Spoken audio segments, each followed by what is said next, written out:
Good morning. Ayun, nakakapag-record din. Recording na lang, ayaw pa, pagbigyan. Ayun, papakita lang po sana natin yung ano natin, no? Yung ating trade this morning. Kasi gusto nating i-impart yung nangyari this morning kung bakit tayo nag-trade. Okay, first up, si API 3. Ito tinrade ko to kaninang umaga para lang meron tayong processing na alam natin ano yung dahilan ng pagtitrade natin dito. Okay, nag-short tayo dyan dahil meron kasi siyang mga divergences, no? Bearish divergence, ayan. Ayan, sa 4 hours. Hanggang sa daily, as you can see, no? Yung divergence po yan, ayan. Bearish divergence po yan. As you can see, the RSI. Okay, 4 hours, 1 hour, and even 15 minutes shows a bearish divergence. That's why we shorted this one this morning. Okay, ano ba nangyari kanina?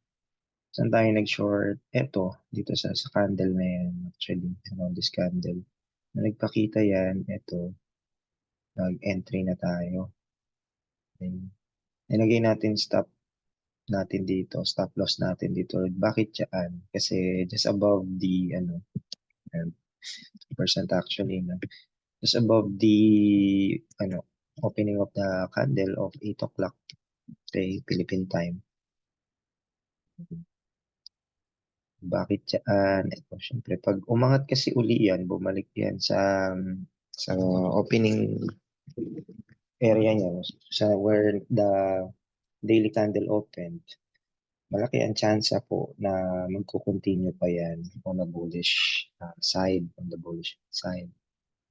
Okay, possible dito to create a double top. Okay, to create a double top. Pag hindi niya na-break yan, kung ma-break naman yan, dahil po meron tayong divergence na naka-create dyan sa 4 hours, 1 hour, and daily, actually daily for 1 and 15 minute time frame is, ayun po, no? Signal po yan na pwede siya bumagsak. Unfortunately, as you can see, no, this bullish candle engulfs the three candle. Yan yung strong side naman ng market na possible reason why still continue on the upward. Okay? Well, to my point of view, hindi ko naman siya tinitingnan as babagsak agad because of divergence. You need to rest at this one. Divergence yan, you need to rest. So, anticipating, no, nagre-rest siya. Pero possibly, it will create a wick muna para mag-create muna siya dito ng candle. Natin yung puti para alam mo. Okay, mag-create siya. Possible mag-create muna siya ng wick dyan. Okay, pag nag-create siya ng wick, mag-close ang candle sa ganyan. Next candle or tomorrow morning, possibly, babagsak yan dito. Diyan ko siya tinitignan. Ayan, may fair value gap ang taas ngayon. Dito ko lang muna siya binuksan kasi sa 4 hours galing. Ayan, meron tayong binuksan dyan na fib level. So, ang TP area natin dito sa 0.618. 0.618 rest. Possible din siya mag-rest or even lower.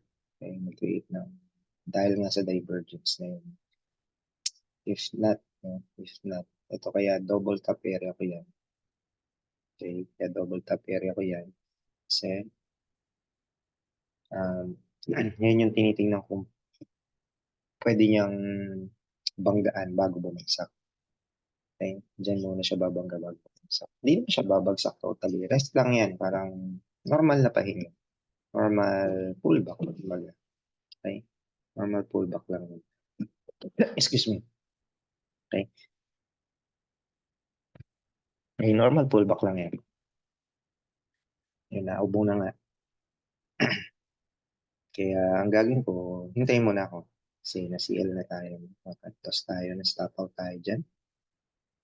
Hintay muna tayo dito, possibly at least 15 minutes bumagsak yung kandila or umilalim siya sa EMA 50. Gusto kong umilalim muna siya sa EMA bago natin i-continue yung trade natin sa short. Kung short tayo, ang target natin dito is short. Stop out muna. Okay. Wait for the opportunity. Balikan. Okay. Another entry this morning. Itong si People. Currently, naka-open pa siya. Ayan. Pero below po sa ating opening position. Nag-open position tayo after the candle close of this 15 minutes, 9:50. Bakit yan? Yan, binrake niya na po yung EMA 50. Indication of the one indication or one of my parameters na magbabago na po yung direction ng market. Second, ito, I consider this a higher low. Consider this one as a higher low. But I only place my, ganyan lang, 2%. And X lang ata yung kinuha ko nito. Okay, I placed my cut loss just below this high, this swing. Okay, kasi kapag bumagsak pa yan dyan, ibig sabihin hindi pa tapos talaga hindi pa tapos yung run niya. Ayan, possibly, limit niya pa dito or baka bumaba pa below dito. And we'll wait for another opportunity bago natin pasukin yan. Okay, pero I'm very optimistic.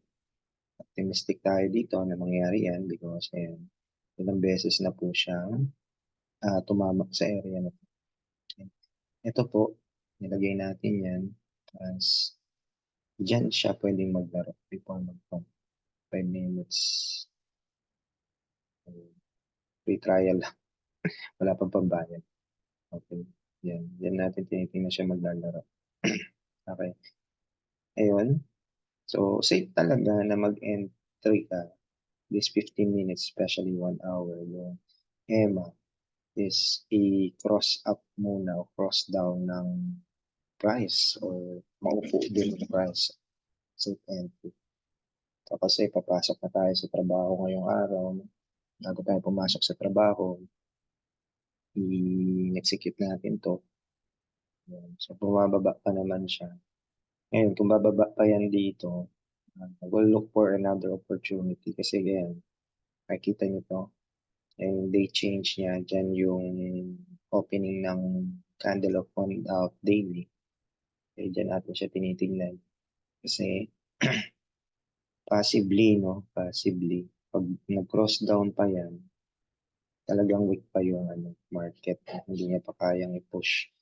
And apparently, si BTCS ranging for almost 3 hours now. Nagre-range siya since nung pumasok yung 10. Balikan natin yung sa BTC. Ayun. Yan yung mga trades ko ngayon. So, bakit ko tinrade to? Again, ayun. So, I've witnessed this, humihina na yung kanyang pagbagsak from actually here, measuring yung kanyang fib, 618 level. Tapos, ito yung sumunod. Ito, malakas pa to. Malakas pa yan, sorry. Nasa 0.5 almost, okay. Tapos, ito na. Hina na yung price, hindi na masyadong lumalayo dun sa opening position niya. Ayan, pero 318 pa rin yan. Kaya I'm expecting this one na mag-rest na. Or huminto na kasi from here, no? Ayan. From here, ayun, bumagsak na po yung price or lumusot na dun sa entry point niya. O dun sa starting point ng fib level natin. Almost extension level na po siya umabot. Okay. So, I'm expecting na this one will do the same. Ayan na po yung swing niya, yung swing low. Okay. I'm expecting na yan na po yung swing low niya. Just and ano lang, take profit tayo sa area na to. Kasi possible na dito ang price dyan. Tapos safe lang tayo, hindi natin sasagad sa extension level. Okay? Sa extension level na yun, sumasalo na yung price na, ay yung ano, sumasalo yung EMA sa 1 hour. Pag lumusot kasi yan, lulusot yan, aangat, tapos babagsak pa yan dito sa order block dito. May order block ka dyan at mayroon kang fair value gap. May FVB ka dyan. May FVB tayo dyan. May fair value gap na naghihintay sa baba. So, na kailangan niyang i-fill tapos may order block. Kaya ganun lang ka, ano, no, ganun lang ka conservative yung ating entry and exit. Kasi kapag nag-push down pa further yung market, if hindi natin ma-achieve to at least hanggang dito sa level na to, okay, out na muna tayo. Okay? Kailan tayo mag-out sa level na to? Yun. For example, si BTC, ayan,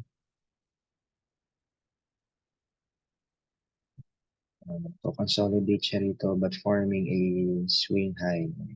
Ay, swing low siya rito. Okay? Pag na-break niya kasi to, see you at this level na 48K. Pag umuntog yan dyan, tingnan natin kung magpapakita ng sign of weakness. If it does, no, all our position, kung ano man ang naging position natin from the next days, okay, following the trend of BTC, pag bumagsak yan, talagang babagsak. Okay. So this one is doing good sana. Oh. Siguro masyadong tight yung ating CL. Masyadong tight. Tapos yung bumalik siya. Pero still, umupo muna siya dito sa EMA 50 natin dito before we take this trade. Okay. Until so, pass muna kasi pwede mo itulak ulit pababa at paakyat kaya yung ginawa natin. Kaya tayo na CL. Ayan. Yun lang. So, journaling lang, no? Kung ano yung nangyari kaninang umaga, yung mga thought process natin, bakit natin kinuha yung trade na API na yan at yung people. I'm still waiting for the progress of people. Medyo masama lang to, no? Masama lang yung kandila na to. Hindi ko gusto yung pinapakita ng kandila na yan. Most likely, parang ayan, titira. Pero, if, ano, no, i-break niya or mag-cut loss tayo dito, hindi agad ako papasok. Ihintay muna ako na maupo siya dito sa ML50 ng 15 minutes at least. Kasi nakaupo na siya sa 5 minutes and gumagawa na sana siya ng ano, gumagawa na sana siya ng higher low or nagte-trend na siya, gumagawa na siya ng trend trend motion. Ayun. Sa ngayon kasi si BTC is moving ano, downwards. No? Bumagsak kasi si BTC since nag-open ng morning, nag-pump yan, kasi ngayon bumabagsak. Kung naman siya sana dito sa M. Alright, yun lang muna, mga chong. May babalikan ko ito mamayang gabi. Kung ano nangyari, update ko na lang po ulit yung journal natin. Okay.